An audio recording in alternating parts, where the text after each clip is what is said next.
حضرت عائشہ کہتی ہیں کہ میں نے رسول اللہ صلی اللہ علیہ وسلم کو کسی نفل کی ادائیگی کے لیے، یعنی سنت بھی اصل میں نفل نماز ہے، ایک فرض ہوتی ہے ایک نفل، پہ جو آپ نے زیادہ تاکید سے پڑھی ان کو سنت قرار دے دیتے ہیں اور باقی جو کبھی کبھار پڑھی وہ نفل ہو جاتی.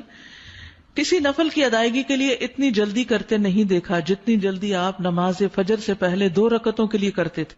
جلدی پڑھتے نہیں تھے، یعنی اس کی ادائیگی کے لیے آپ فکر کرتے تھے.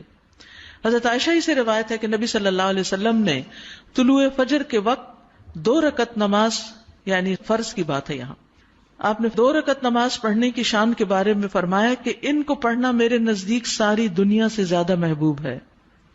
آپ نے فرمایا جو آدمی عشاء اور فجر کی نمازوں میں آ سکتا ہے تو اس پر لازم ہے کہ وہ آئے، اگرچہ اسے گھسٹ کے کیوں نہ آنا پڑے، یعنی گھٹنوں کے بل یا پیٹھ کے بل گھسٹ گھسٹ کے ہی آنا پڑے تو بھی آئے، لیکن آئے ضرور.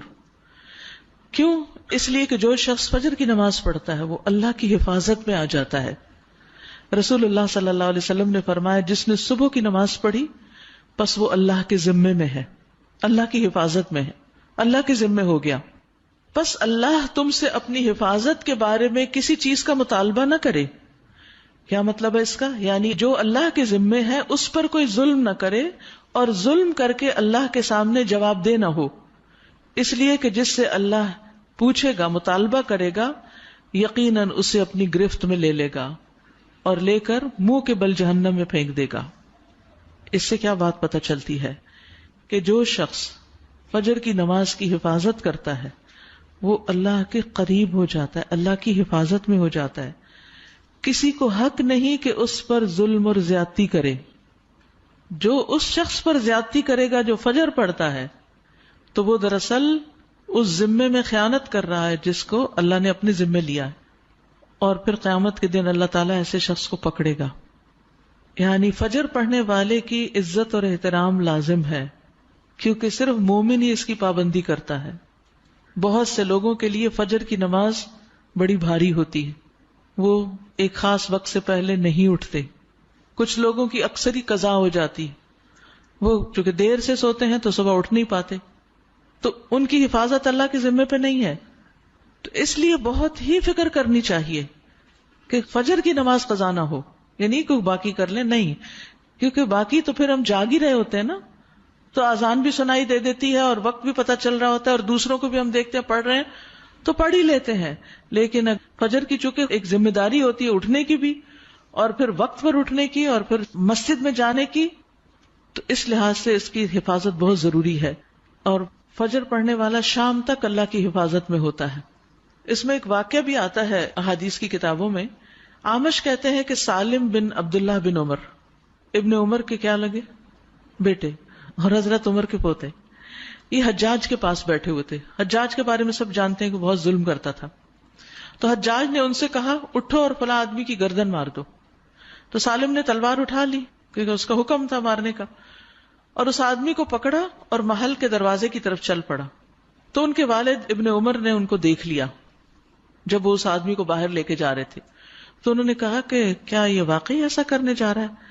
انہوں نے 2-3 بار یہ بات دہرائی. پھر باہر لا کر سالم نے اس سے پوچھا کیا تم نے فجر کی نماز پڑھی ہے؟ یعنی جس کو مارنے کا حکم تھا، کہا تم نے فجر کی نماز پڑھی ہے؟ اس نے کہا ہاں. سالم نے کہا پھر تم جس راستے سے جانا چاہتے ہو چلے جاؤ. اور وہ واپس آئے اور تلوار پھینک دی. حجاج نے ان سے پوچھا کیا تم نے اس کی گردن اڑا دی؟ انہوں نے جواب دیا نہیں. حجاج نے پوچھا کیوں؟ سالم نے جواب دیا میں نے اپنے والد کو یہ کہتے ہوئے سنا ہے کہ رسول اللہ صلی اللہ علیہ وسلم نے فرمایا جس نے فجر کی نماز ادا کی وہ اللہ کی حفاظت میں ہے یہاں تک کہ شام ہو جائے. تو ان کے والد نے ان سے کہا کہ سمجھدار رہو، میں نے تمہارا نام اسی لیے سالم رکھا کہ تم سلامت رہو، یعنی اللہ کے ذمے کے اندر خیانت نہ کرو.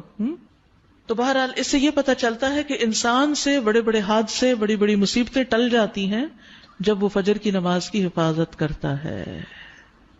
اب تو الحمدللہ ہر شخص کے موبائل پر الارم ہوتا ہے اور موبائل ہر شخص کے سرہانے ہوتا ہے، تو کوئی بھی یہ نہیں کہہ سکتا کہ میں صبح نہیں اٹھ پایا. 1 نہیں 2 3 الارم لگا لیں، 5 منٹ کے وقفے پہ رکھ لیں اس کو، کیونکہ جو شخص یہ 2 نمازیں پڑھے گا، بخاری میں آتا ہے، وہ جنت میں داخل ہوگا.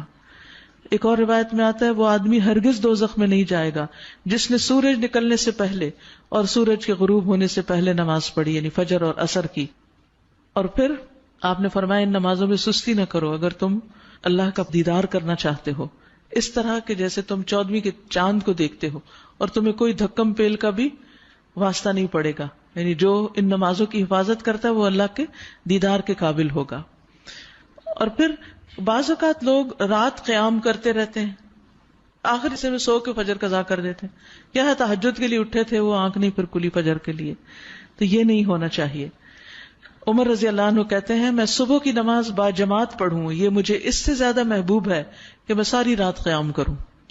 ساری رات کے نوافل سے زیادہ محبوب ہے کہ فجر کی نماز جماعت کے ساتھ. ہاں منافق پر فجر کی نماز بھاری ہوتی ہے، تو منافقت سے نکلنے کے لیے، نفاق سے نکلنے کے لیے اس نماز کی پابندی ضروری ہے. ابی بن کعب کہتے ہیں ایک روز رسول اللہ صلی اللہ علیہ وسلم نے ہمیں صبح کی نماز پڑھائی. اس کے بعد فرمایا کیا فلاں حاضر ہے؟ لوگوں نے کہا نہیں. آپ نے پوچھا کیا فلاں آیا ہے؟ لوگوں نے کہا نہیں. آپ نے فرمایا بلا شبہ یہ دو نمازیں منافقوں پر سب سے بھاری ہیں، سب نمازوں سے زیادہ بھاری، یعنی فجر اور عشاء. اور اگر تمہیں معلوم ہو کہ ان میں کیا کچھ اجر و ثواب ہے تو تم ان میں ضرور آؤ، خواہ گھٹنوں کے بل ہی کیوں نہ آنا پڑے. تو اس لیے خود بھی اور اپنے گھر والوں کو بھی، اپنے بچوں کو بھی اس کا پابند کریں. سبحانک اللہم و بحمدک اشہد ان لا الہ الا انت استغفرک.